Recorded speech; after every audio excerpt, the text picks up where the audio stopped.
Kalau saya tidak ada umur meninggal dunia di Indonesia ini, insya Allah juga saya akan dikuburkan di markas syariat ya kawan. Nah, saya nggak mau tinggalkan markas syariat. Jadi supaya apa? Kalau saya udah ditanam di sana, anak, cucu, menantu, semua murid ke bawah terus berjuang.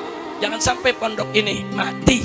Pondok ini harus tetap ada sampai hari kiamat. Insya Allah. Kira-kira ridho tidak? Setuju tidak? Nah, kira-kira ada pondok pesantren markas syariat, setuju tidak? Dukung tidak? Siap bekerja sama? Siap saling menjaga? Takbir. Saya ingin sedikit bernostalgia, berbagi cerita saudara dalam rangka untuk membangkitkan persatuan kesatuan kita. Saya dulu nggak pernah mimpi kalau saya akan bikin pondok pesantren di perut gunung. Kita bikin di perut gunung, saudara. Yang dulu nggak ada manusia yang tinggal di sana. Paling-paling ada orang petani sore pada pulang, saudara. Memang dulu saya punya tempat, orang bilang itu tempat jin buang anak piara cucu. Nah, itu dia tuh tempat saya. Bukan tempat ibu. Kalau tempat ibu udah bagus di sini. Dari dulu listrik udah masuk, betul. Saya masuk 2013 listrik nggak ada. Genset juga nggak ada. Saya tinggal dengan saya punya istri almarhumah Syarifah Fadlun. Saya tinggal di sini dari tahun 2013 sampai 2017 sampai saya hijrah ke Mekah. Jadi dulu begitu saya tinggal di sini, saudara, kalau lagi ceramah ke Jakarta kemana, saya dari sini. Saya turun ceramah, selesai ceramah pulang langsung masuk lagi ke gunung, saudara. Kadang-kadang sampai gunung tuh jam 4 pagi, kadang-kadang azan subuh dan seterusnya. Nah, cuman yang ingin saya berbagi cerita untuk pindah ke gunung seperti ini, ke kampung di atas gunung yang dulu memang gak ada listrik dan lain sebagainya, itu banyak ujiannya. Banyak ujian sampai hari ini. Nah, ujiannya apa? Saudara, baru kita beli 1 hektar tanah, baru 1 hektar kita beli. Saudara, waktu saya pulang ke Jakarta, datang preman-preman, saudara. Preman-preman yang biasa berkeliaran di puncak ini, saudara, dari orang-orang timur sana, saudara. Datang, pagernya dirusak, tanaman dihancurkan, saudara. Nah, jadi awal kita tinggal begitu, kita balik, kita tanya sama petani, siapa nih yang kerjain? Oh, ini preman Habib, jumlah sekian puluh orang. Kami petani nggak berani untuk lawan. Saudara, kita pindah kemari bukan mau ribut, betul? Betul. Pindah kemari mau bangun pesantren. Tapi kalau ada preman kurang ngajar ajak ribut, ya jadiin, saudara. Jadi punya pasukan, kita juga punya pasukan, betul, betul. Nah, ini kita hadapi. Bahkan saat itu, saudara, ada oknum Kapolsek di wilayah ini, saudara, membela para preman. Ternyata selidik punya selidik, dia punya tanah juga, minta dibayarin. Ya kalau minta dibayarin, minta aja, lu jangan ngeganggu, betul. Akhirnya dia datang, diminta dibayarin, ya kita bayarin, saudara. Kita bukan mau ribut, mau bangun pesantren, saudara. Wah, luar biasa, saudara. Nggak sampai di situ, di 2016, saudara, ada yang latihan perang di belakang pesantren. Ibu-ibu ingat tuh, ingat gak ada yang latihan perang? Ingat gak? 3 hari 3 malam dari pagi sampai sore, batu beladur, batu beladur. Sejak kapan lemah nendet jadi latihan perang, saudara? Mereka kita protes, mereka bilang enggak, ini latihan perang. Tentara maupun polisi ada tempat ya buat latihan perang, bukan? Betul, betul. Bukan di kebunnya masyarakat lemah nendet, betul. Saudara kurang ajar, saudara. Dia latihan bisa-bisa, saudara. Sehari latihan, habis subuh aja di belakang saya punya rumah di pesantren, di kebun teh. Oh, itu udah api-api, saudara. Ada bom api, kemudian ada peluru, saudara, ditembakkan sengaja mau nakut-nakutin. Sehari, 2 hari, 3 hari kita beli petasan teko di Barung Panjang. Barung Panjang kan banyak petasan teko, betul? Beli 3 biji. Lu latihan dan hari, gua latihan juga, saudara. Kebetulan di tempat saya kan ada bukit-bukit yang tinggi, saudara. Begitu mereka mulai kita pasang 1 petasan teko, blagar, segunung bunyinya, bu. Itu yang nembak berhenti. Di Dia coba lagi nembak sekali, kita pasang yang kedua, blegar. Saudara, yang nembak berhenti lagi. Nah, dia coba lagi sekali, kita pasang lagi yang ketiga, bubar latihannya. Ya bukan dia aja yang bisa tartertor, darderdor, petasan juga banyak, betul? Takbir. Akhirnya mereka keluar, diketawain sama warga di sini. Saya masih ingat mereka keluar tuh, turun, diketawain sama warga, sudah. Nah, itu juga ujian. Mereka pengen saya dibongkar. Jangan bikin pesantren, saudara. Dia latihan perang. Ada lagi yang menarik, saudara. Waktu itu ada kepala desa baik dengan MS, saudara. Kita dikasih tahu, Habib, ini ada orang-orang Habib entah dari mana bawa selembar kertas. Tulisan judulnya, saudara, warga Sukagali, saudara, dan warga desa Kuta menolak adanya pesantren markas syariat. Warga disuruh tanda tangan semua, Pak RT, Pak RW, warga. Saya dikasih tahu, Pak Lurah yang kasih tahu, ini bagaimana ini Habib? Saya nggak berani, sebab yang datangnya aparat-aparatnya, oknum-oknum. Saya bilang Pak kepala desanya begini aja deh, ente foto kirim ke kita. Kita mau lihat model suratnya, saudara. Jadi judulnya surat penolakan. Nah begitu sampai saya lihat modelnya, saya bikin surat yang sama, judulnya saya rubah, surat dukungan. Kirim ke warga, warga rame-rame tanda tangan, saudara. Masya Allah, ini intel-intel begini nih, masuk ke kampung, pengaruhi warga, awas, itu pesantren teroris, itu radikal, itu bisa merusak daripada Ramanendat. Kurang ajar tidak? Kurang ajar tidak? Bikin surat penolakan, nggak ada warga mau tanda tangan. Bagus tidak? Bagus tidak? Begitu rubah judulnya surat dukungan, rame-rame tanda tangan. Alhamdulillah. Makanya saya ucapkan terima kasih kepada semua warga Lemah Nendet yang selama ini sudah mendukung perjuangan kami, mendukung keberadaan pondok pesantren. Alhamdulillah. Begitu juga kepada kepala desa Sukagali maupun kepala desa Kuta, saudara, yang selama ini alhamdulillah saudara tidak pernah mengganggu pondok pesantren. Alhamdulillah. Jadi gangguan pesantren ini banyak. Nggak sampai di situ, saudara.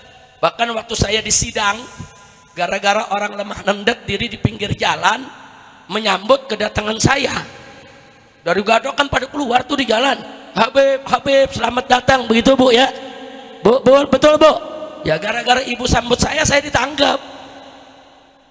Dia bilang Habib Rizik mengumpulkan orang pada saat Covid di Gadok. Siapa yang ngumpulin? Nah orang datang, saudara. Dia datang nyambut di jalanan, itu bukan ngumpulin, itu namanya rindo. Betul? Betul? Kapoldanya dipecat, saudara. Kapoldanya dimutasi, Kapolda Jawa Barat.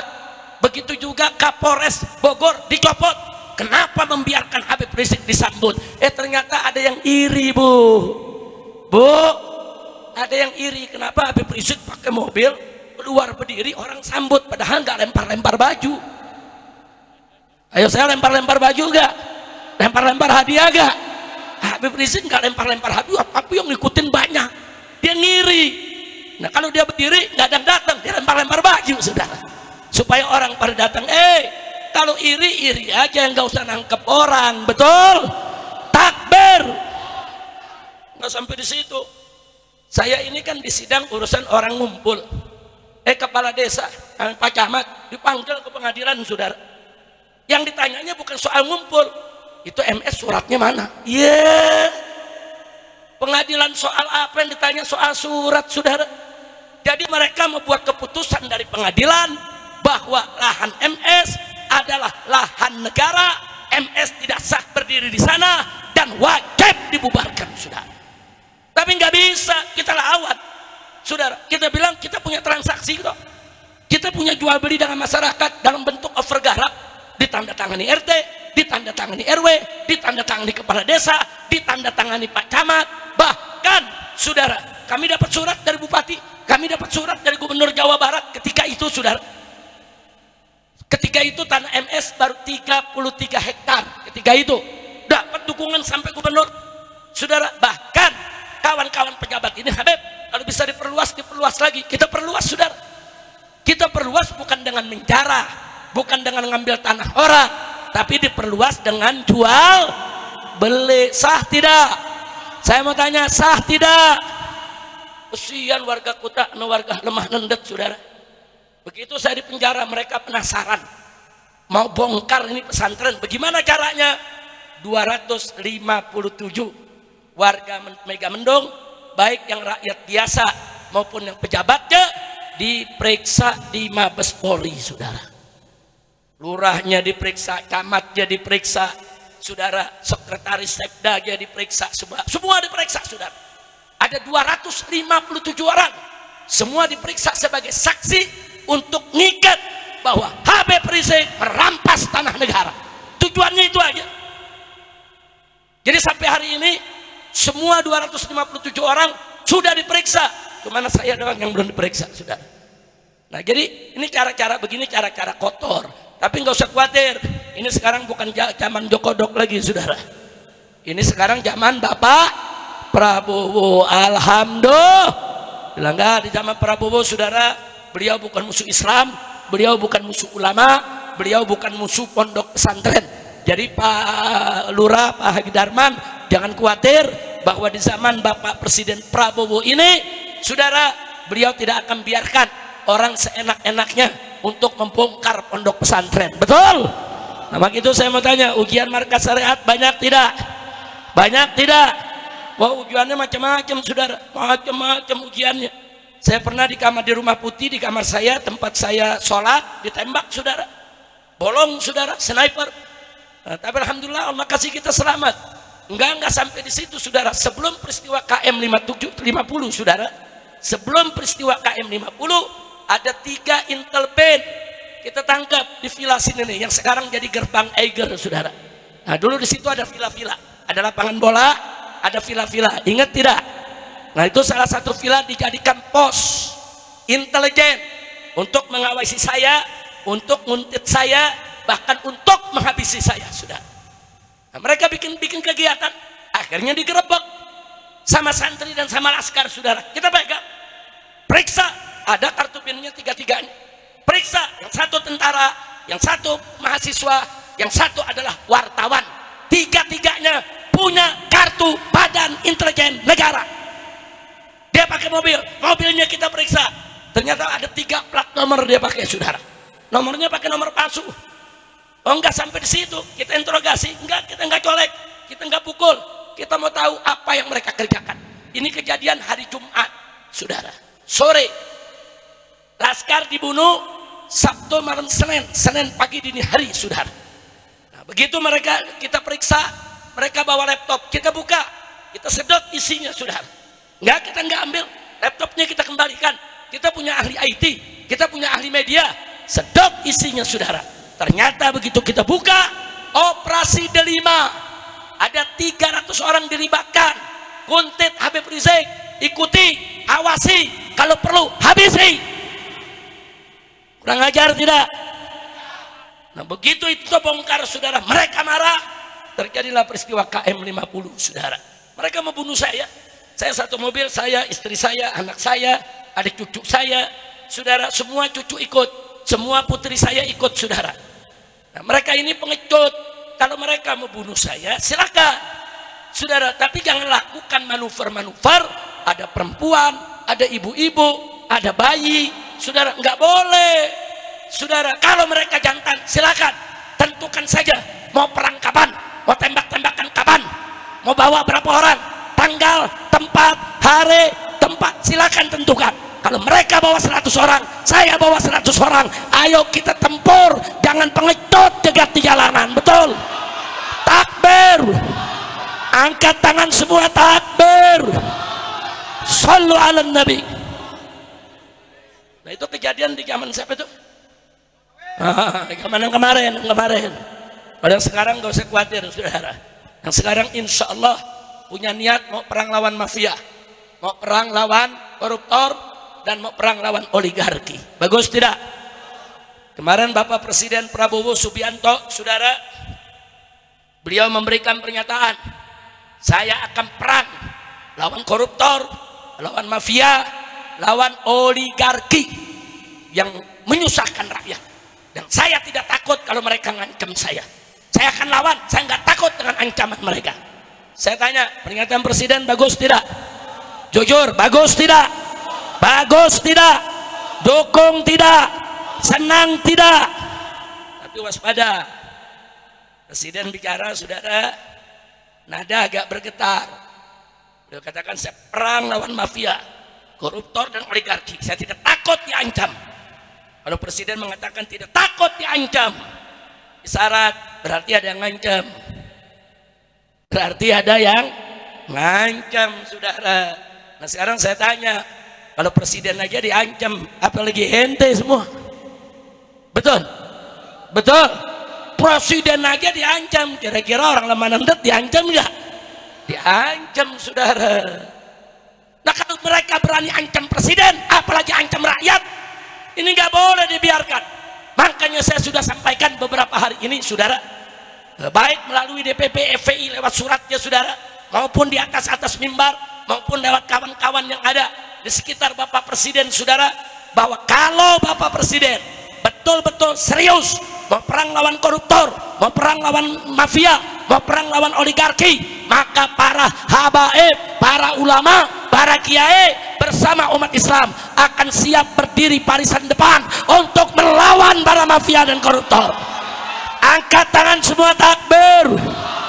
Siap perang lawan koruptor, siap perang lawan mafia, siap perang lawan oligarki, siap bela presiden. Takbir. Shallu ala nabi. Jadi sekarang kita tinggal tunggu aja. Saya minta presiden serius, jangan omon-omon. Jangan omon-omon, kalau omon-omon gak jadi. Tapi kalau serius, saya siap paling depan, saudara.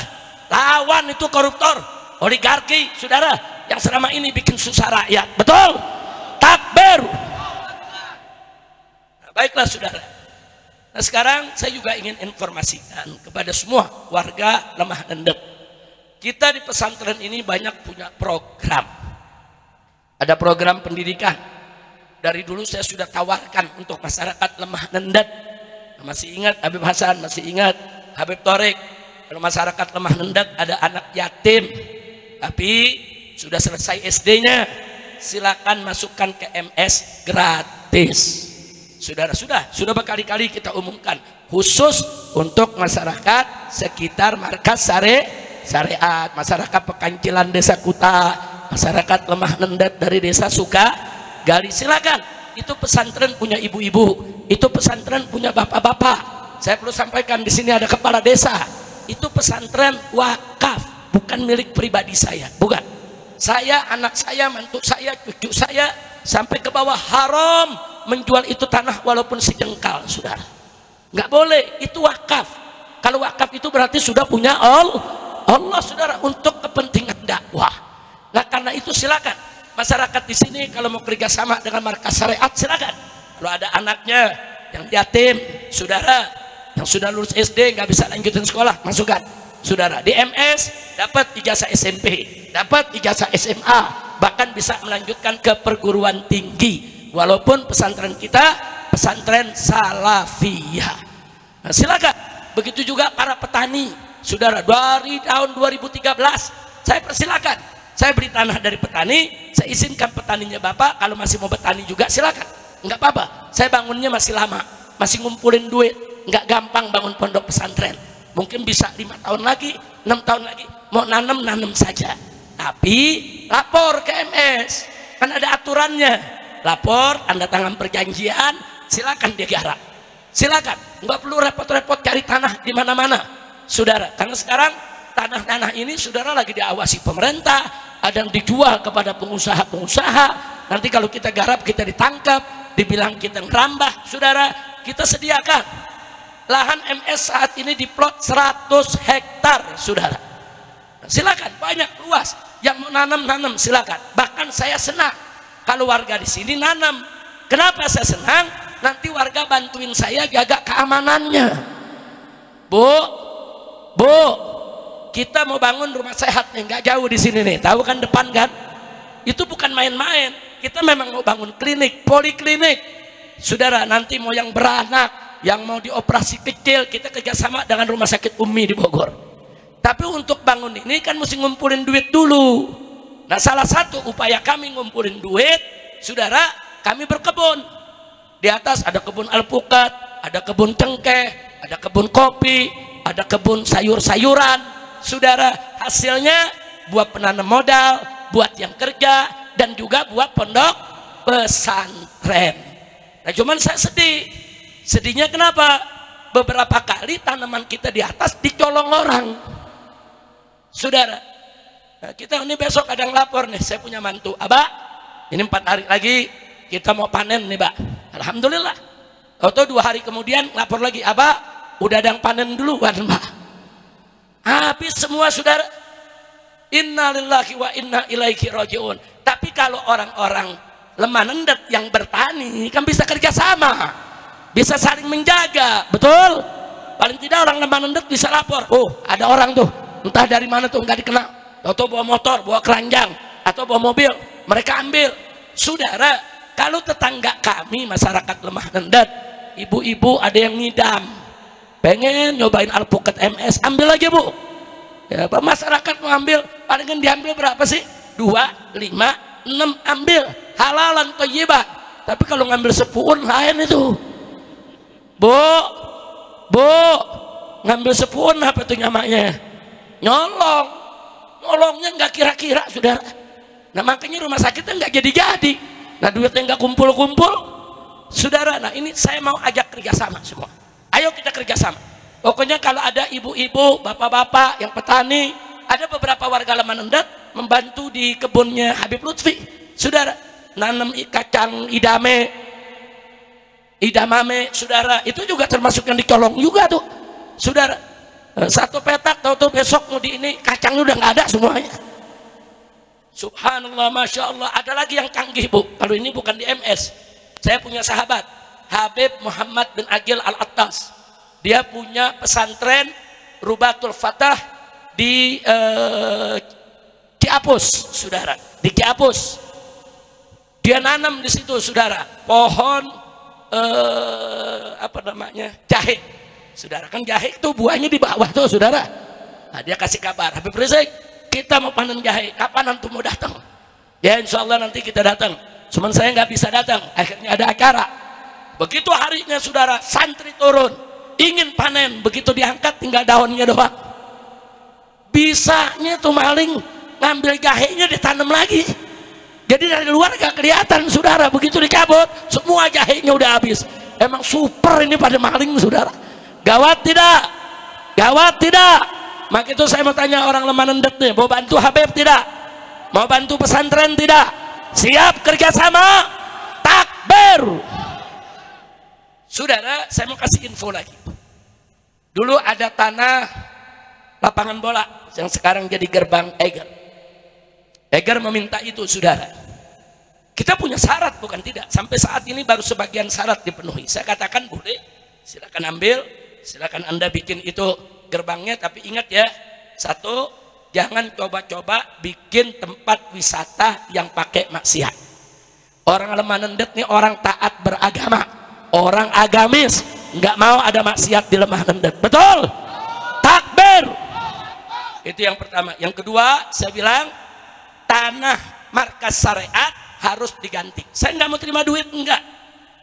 Kenapa? Ini tanah beli dari duit umat, bukan duit saya. Umat nyumbang, temen nyumbang, ustadz nyumbang, pedagang nyumbang, saya beli. Untuk apa? Untuk bangun klinik, rumah sehat, buat masyarakat lemah nendet supaya bisa berobat gratis. Nah, kalau ini mau diambil harus ada ganti. Tanahnya nggak boleh jauh-jauh, di seberang sini, saudara. Diganti, nggak sampai situ. Bahkan saya minta dari ujung sana sampai masjid sini, saudara, harus dirapikan.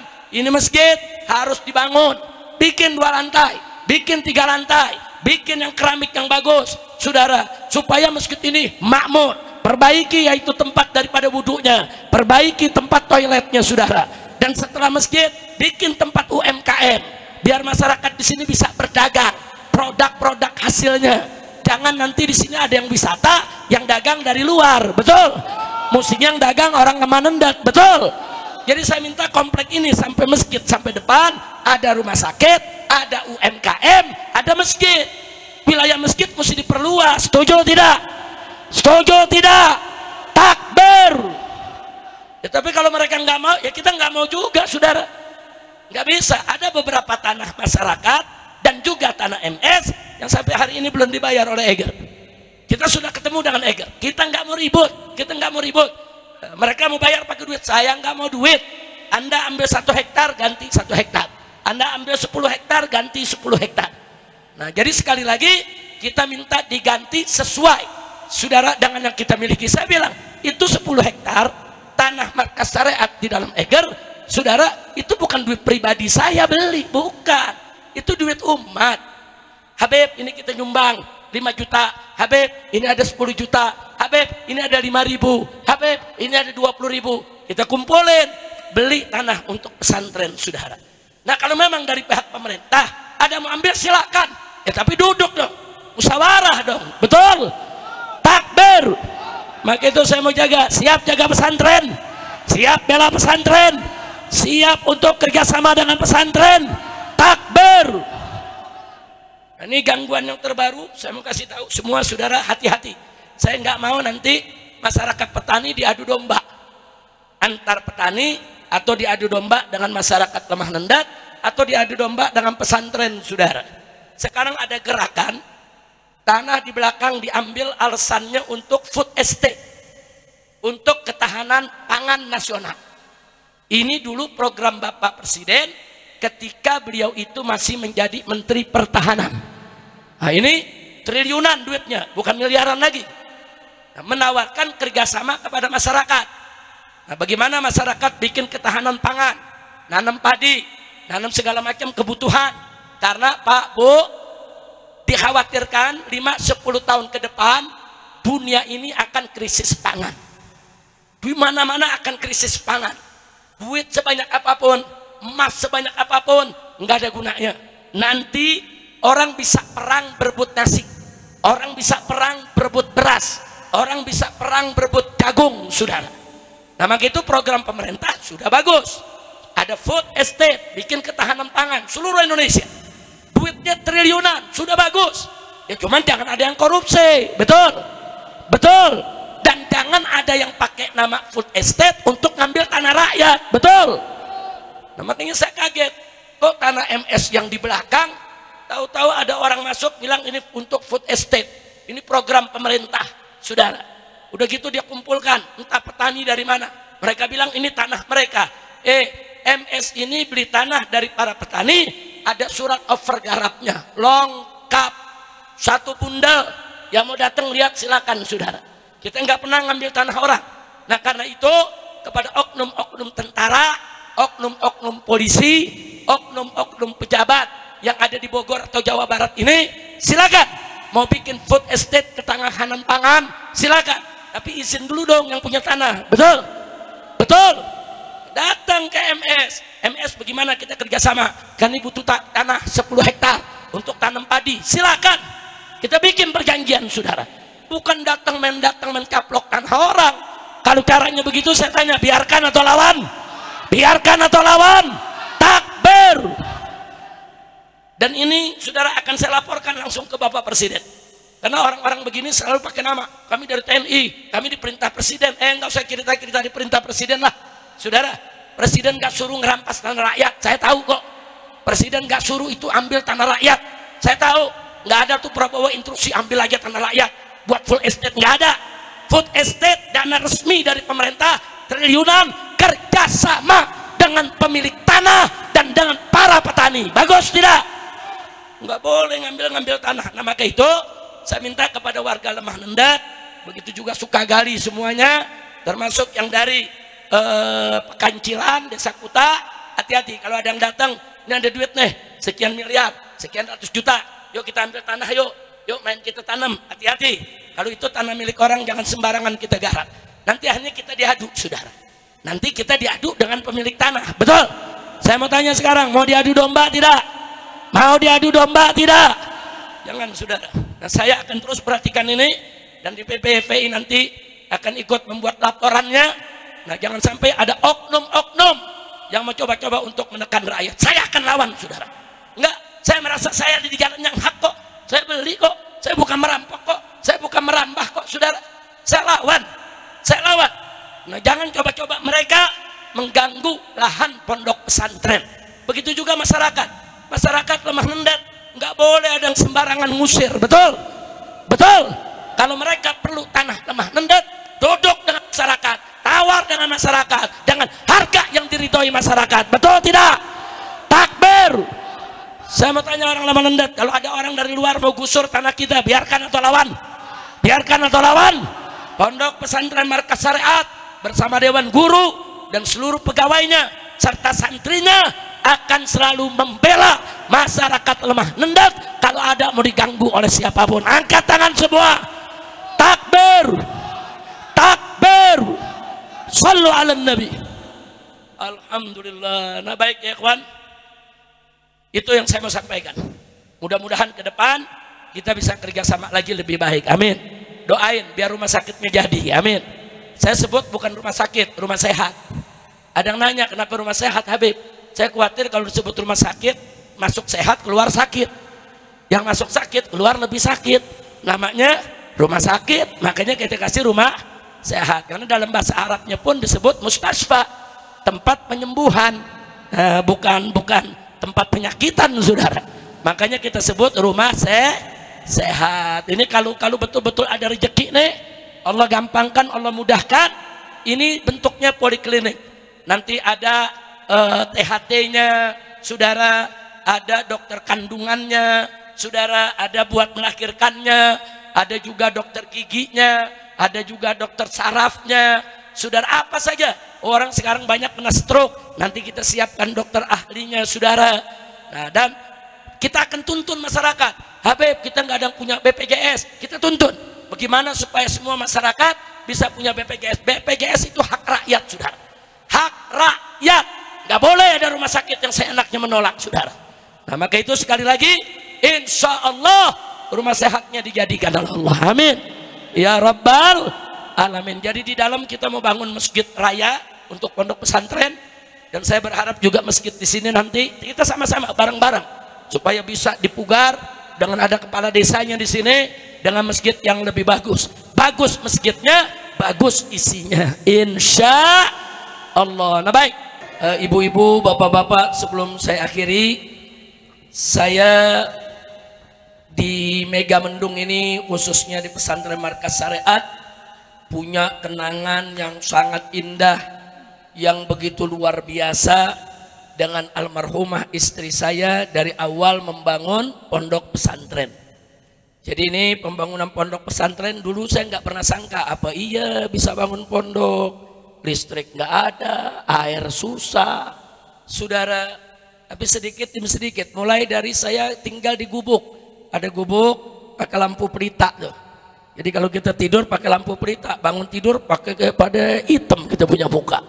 Saudara, ganti ame lilin, ganti ame lampu semprong, ganti sama petromak. Nah, terakhir kita pakai genset, saudara.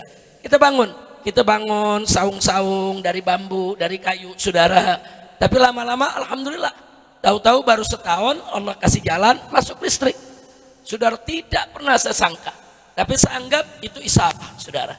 Itu isyarah bisyarah. Artinya kalau Allah sudah kasih listrik begitu mudah, ya jangan ditinggal dong. Berarti ini mesti dibangun, saudara. Nah, tadinya kita udah setengah hati juga, saudara. Lihat banyak babi hutan lagi, saudara, yang tiap malam datang, belum ulernya, belum monyetnya.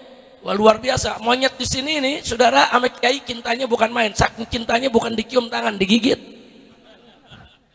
Masya Allah. Habib Hasan dulu ikut bantu saya, Habib Mahdi.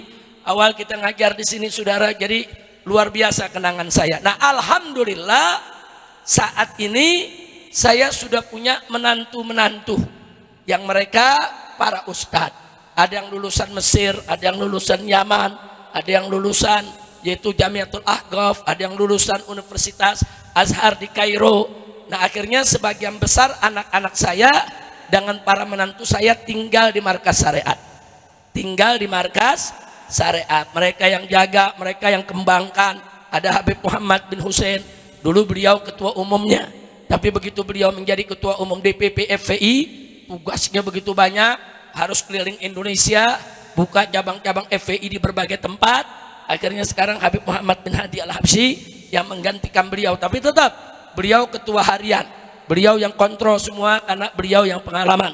Ada Habib Hussein Assegaf, saudara, juga ini mantu saya yang nomor 7 nih. Alhamdulillah juga membantu sekolah di Ahqaf. Jadi karena sekarang udah banyak yang membantu, tugas saya semakin ringan. Alhamdulillah. Tapi perlu Bapak Ibu tahu, setiap hari Kamis saya mengajar di Markas Syariat. Ada kuliah umum untuk seluruh santri. Nah, kenapa ini saya kasih tahu? Kalau ada di sini santri-santri pondok pesantren tetangga atau yang belajar di lemah nendet di majelis-majelis mau ikutan, boleh. Saya mengajar setiap hari Kamis dari jam 1:30 siang sampai jam 5:30 sore. Ada 6 mata kuliah yang saya ajarkan. Yang pertama saya ajarkan ilmu faraid, ilmu waris. Yang kedua saya ajarkan mukjizat ilmiah Al-Quran. Yang ketiga yang saya ajarkan adalah perbandingan madhab antara aswaja ahlus sunnah dengan wahabi dan syiah. Kemudian pelajaran yang keempat membaca kitab Asy-Syifa karangan Ghodiyah. Nah, itu tentang keutamaan kita punya Nabi. Terus yang kelima yaitu kita baca kitab Sarhul Hikam, yaitu Al-Hikam Ibn Athaillah As-Sakandari, saudara, kita baca. Dan yang keenam pelajaran dengan judul wawasan Pancasila. Nah, kenapa nih wawasan Pancasila kita ajarkan? Ini tesis saya waktu ngambil S2 di Malaysia. Kenapa ini perlu diajarkan kepada para santri? Sebab kalau orang Islamnya nggak ngerti Pancasila, ustadz santrinya nggak tahu Pancasila, nanti Pancasila itu diambil sama orang lain. Nanti orang lain di luar Islam ngambil Pancasila, dia tafsirkan Pancasila seenaknya, lalu dia sebut Islam musuh Pancasila. Dan itu terjadi. Itu ketua direktur BPIP, Badan Pembinaan Ideologi Pancasila. Doktor, saudara, apa dia bilang? Baru diangkat jadi ketua BPIP, dia bilang musuh Pancasila utama adalah Islam. Kan kurang ajar itu, saudara. Nah, itu kenapa? Kalau Pancasila diambil oleh orang, dia terjemahkan seenaknya. Nah, makanya santri-santri kita ajarkan, ini loh Pancasila. Dulu yang memperjuangkan Pancasila itu para ulama, para kiai, digabung dengan para pendiri bangsa Indonesia, saudara. Di situ ada Muhammadiyah, ada NU, ada Sarekat Islam, semua bahu membahu melahirkan Pancasila, saudara.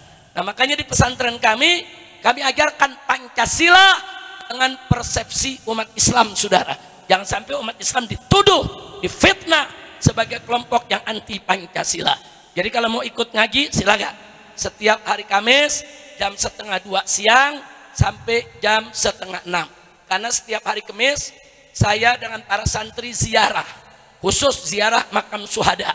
Setiap hari Kamis ba'da zuhur kami ziarah dulu, kami baca dulu di situ hadiah untuk yaitu syuhada, juga untuk istri sayang yang dimakamkan di sana, baru kita belajar ya ikhwan. Alhamdulillah. Dan khusus untuk Kamis pertama, nah itu ada multaqo, itu kita undang semua ajengan, semua kiai, semua pimpinan pondok pesantren, pimpinan majelis-majelis taklim untuk ikut. Ada multaqo.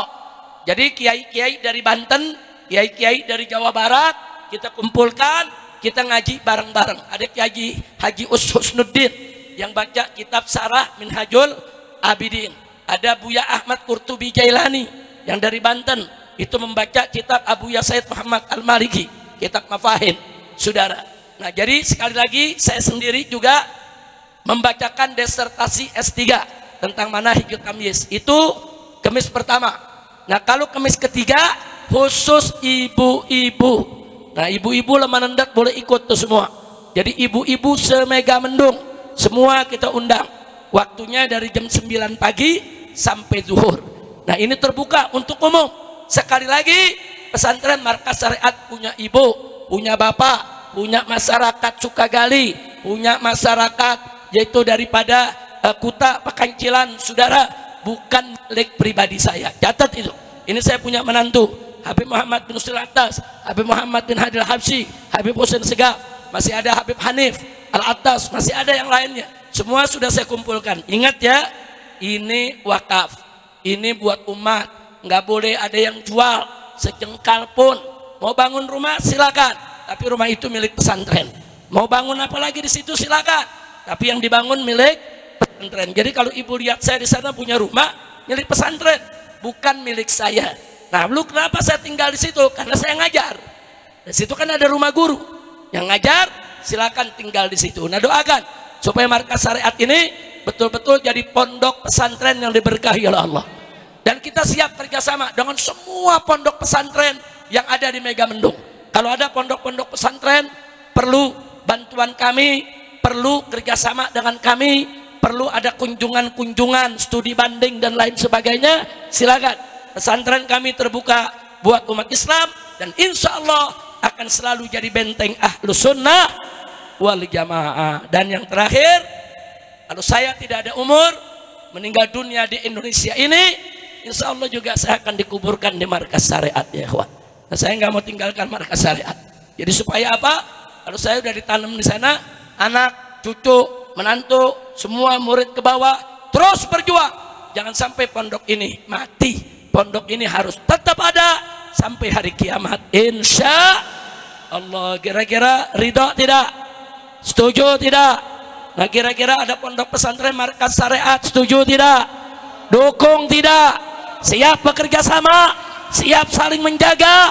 Takbir.